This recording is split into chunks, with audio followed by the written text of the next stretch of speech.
نہیں اٹھتی. یہ مسلمانوں کی جو ہے للکار ہے. غزہ کے 25 لاکھ لوگوں کے پاس نہ پینے کا پانی ہے نہ کھانے کے لیے کوئی کھانا ہے. آج بھوکے اور پیاسے شہید ہو رہے ہیں. علاج کے لیے دواخانوں میں دوائیں میسر نہیں ہے. ہر طرف تباہی ہی تباہی ہو رہی ہے. ہزاروں بلڈنگز اور گھر جو ہے منہدم ہو چکے ہیں جو ہے بمباری کے ذریعے. آج یہ دولت مند مسلم حکمران خاموش کیوں ہے؟ یہ جاننے کی ضرورت ہے. اسرائیلی ظالم حکومت فلسطینیوں کی نسل کشی کرتے ہوئے صفحے ہستی سے مٹانا چاہتی ہے. اور یہ ظالم حکومت 16 سال سے فلسطین اور غزہ کو اپنے محاصرے میں لیا ہوا ہے. ظلم کی انتہا ہو چکی ہے. وہاں سمندر میں ہے لیکن فلسطینیوں کو مچھلی پکڑنے کی بھی اجازت نہیں ہے. یہ بڑے افسوس کے ساتھ کہنا پڑتا ہے. ظلم اور بربریت کا ننگا ناچ کھیلا جا رہا ہے لیکن ہمارے مسلم حکمران خاموش ہیں. کیا بے حسی ہے؟ ہم کو غور و فکر کرنے کی ضرورت ہے. مسلمانوں یاد رکھو 20,000 سے زیادہ فلسطینیوں کو شہید کر دیا گیا اور جس میں 50% جو ہے 18 سال سے 22 سال کے نوجوان شہید ہوئے ہیں. یہ تاریخ بتاتی ہے. آج مجھے یہ کہنا ہے کبھی دنیا ہمارے خون کی قیمت سے واقف تھی. کبھی دنیا ہمارے خون کی قیمت سے واقف تھی لیکن آج دنیا میں پانی کی قیمت ہے لیکن مسلمانوں کے لہو کی کوئی قیمت نہیں ہے. آج یہ لہو بے آواز بہ رہا ہے. ہم کفاروں سے ڈرتے اور گھبرا جاتے ہیں. ہم اقتدار سے ڈرتے ہیں کہیں جیل کی سلاخیں ہمارے سامنے نہ آ جائیں. سنت انبیاء جیل جانا بھی ہے.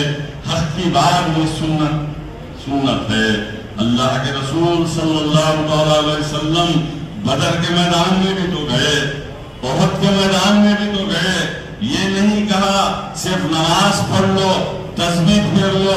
ارے خدا کی قسم نماز فرض ہے, نماز کو ہم پڑھنا ہے, تسبیح بھی گننا ہے لیکن جب وقت آئے تو میدان جنگ میں بھی آنے کا جذبہ رکھو. جب تک مسلمان اپنا ایمان مکمل نہیں ہوتا اس کے اندر شہید ہونے کا جذبہ نہ ہو.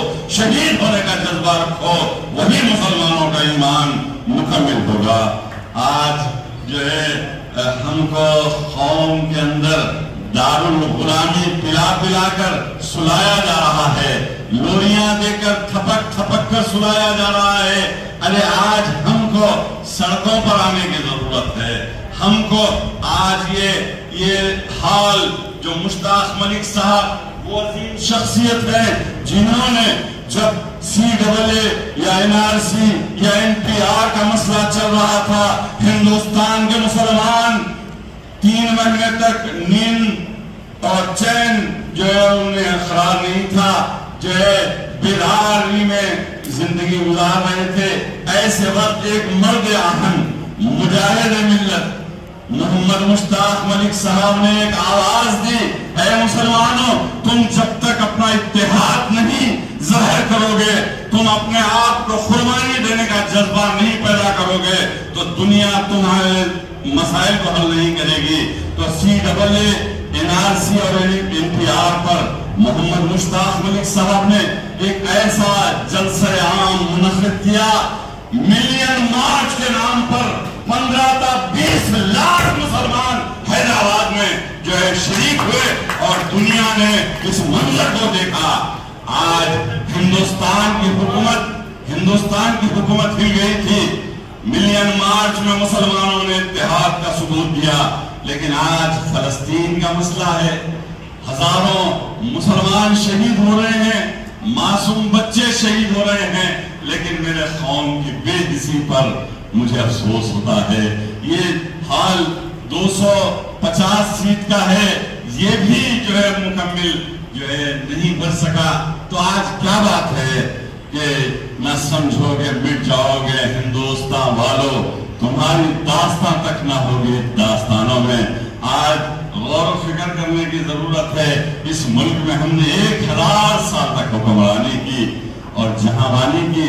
اس ملک کے چپے چپے پر مسلمان حکمرانوں کی عظمت کے نشان ہیں، لیکن کیا کریں، دل کے پھپھولے جل اٹھے سینے کے داغ سے، دل کے پھپھولے جل اٹھے سینے کے داغ سے، اس گھر کو آگ لگ گئی گھر کے چراغ سے۔ مسلمان اپنی بے حسی کو دور کریں، متحد اور منظم ہو جائیں۔ کلمے کی بنیاد پر دنیا کے 300 کروڑ مسلمان آپس میں ایک بھائی بھائی کی طرح ہیں۔ آج فلسطین جل رہا ہے، غزہ میں بربادی ہو رہی ہے، تو اس پر ہم یہ اجلاس کی جو پبلسٹی ہوئی ہے، مشتاق ملک صاحب ایک ہی نہیں ہے، ہر مسلمان کو مشتاق ملک بننے کی ضرورت ہے تاکہ جو ہے متحد اور منظم ہونے کی ضرورت ہے۔ عزیزان ملت اسلامیہ، آج آخر میں ایک، کیونکہ وقت کم ہے، مقررین زیادہ ہے اور مشتاق ملک صاحب کا میں مشکور ہوں، مجھے ٹوٹے پھوٹے خیالات کا اظہار کرنے کا موقع عطا فرمایا۔ آخری میں اس دعا کے ساتھ، کوئی ابابیل جیسا جال بچھا دے مولا، کوئی ابابیل جیسا جال بچھا دے مولا، کوئی عمر بن خطاب جیسا لال بھیج دے مولا، فلسطین غزہ تباہ ہو رہا ہے، جل رہا ہے مولا، کوئی صدام حسین جیسا قائد بھیج دے مولا۔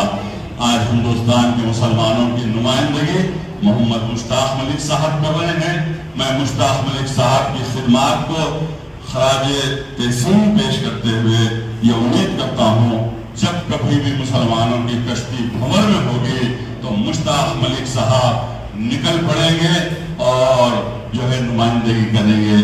شکریہ، خدا حافظ۔